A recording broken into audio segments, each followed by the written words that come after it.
επιτέλους το δίσκο πάνω στο τραπέζι. Η σιδηρά κυρία, η Θάτσερ του σπιτιού. Όμως δεν σταμάτησε, εκεί έμεινε, μπάστακας, να σιγουρευτεί. Τέλος πάντων κάποια στιγμή, δίνοντάς του μια κλωτσιά στα καπνά, τον πέταξε να τάξει από πάνω.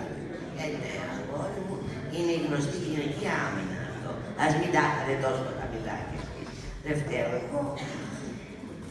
Και βγήκε, πετάχτηκε, πήρε τα πράγματά της και άρχισε να ουρλιάζει και να τρέχει μες στο δωμάτιο και να φωνάζει «Ρε εσείς, βρε ανώμαλοι εδώ μέσα, ασύχτη, παλαιοανώμαλοι».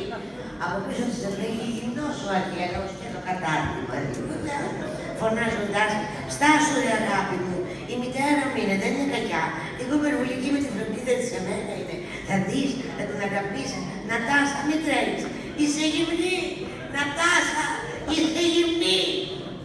Πίσω δε και το δίμετρο ο Αρχέλαος να τρέχει και η μητέρα του και να του λέει «Δεν το πιστεύω πως